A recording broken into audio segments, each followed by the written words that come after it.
Hi, this is Patrick Conroy, and I'm just going to create a quick video on some tricks to using the gradebook. So let's go into a Canvas site.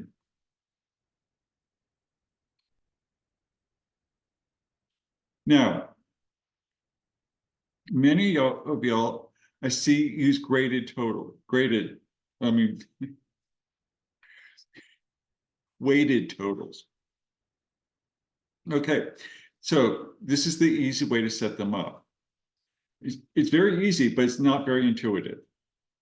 First, you have all your assignments set up. You go to assignments, and you'll see they're all listed there. So let's say I want my quizzes to be worth 20%, discussion 20%, midterm 30%, final 30%. What I would do is I would create a group. And I would name them depending on the categories that I set up.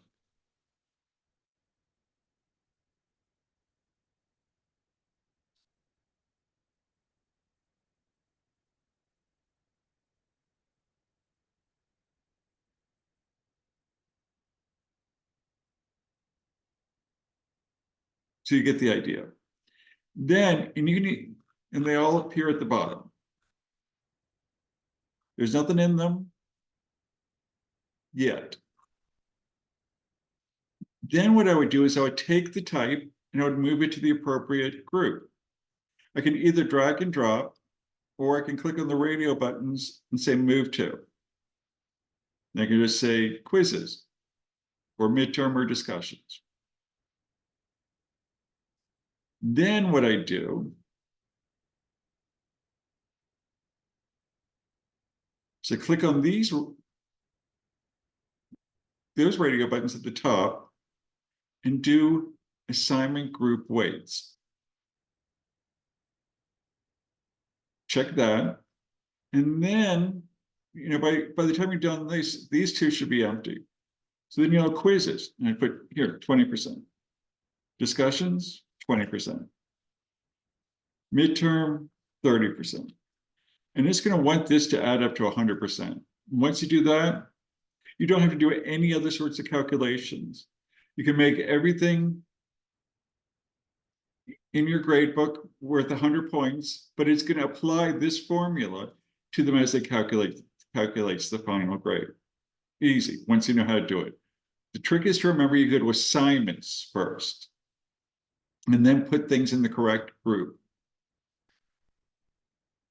Now, some other little tricks with the gradebook.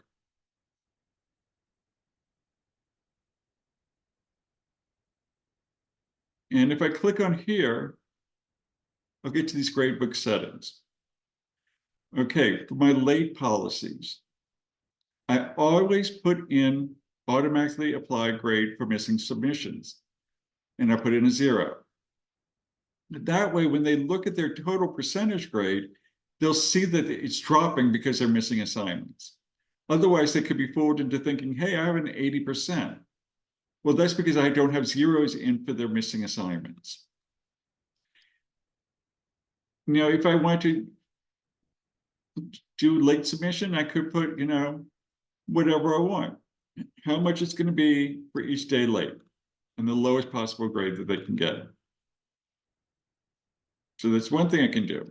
Grade posting policy. You can pretty much ignore that. View options. I always like to have it going from due date, oldest to newest. So that's like they'll be seeing the first items that they were due first at the top of their gradebook when they look at it, and you'll be able to look at it that way too.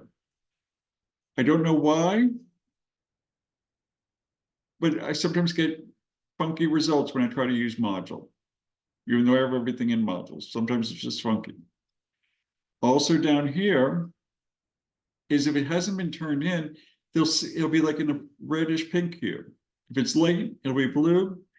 If you have told them that they can resubmit it, it'll be in green, so you know to go back and grade it. And finally, the last thing I do, and it makes your life and the students' lives much easier, is I go all the way to the last column and whoop,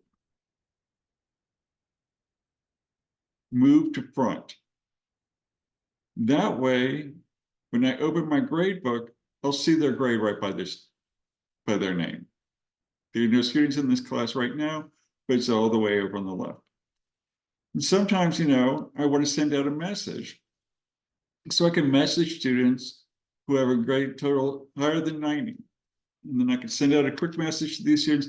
Hey, you have an A in this class. You're doing great. Keep up the great work. Or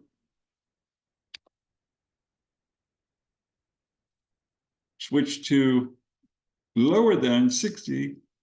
Hey, you're failing this course. Get together with me and let's figure out a way to bring up your grade. If you have things that students haven't turned in, are we showing up in red? And I can message students.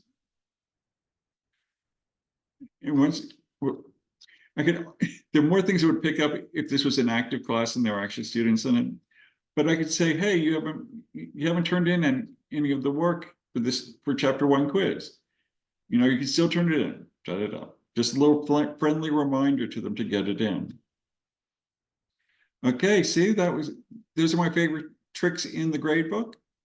And if you have any questions, please let me know. Have a great day.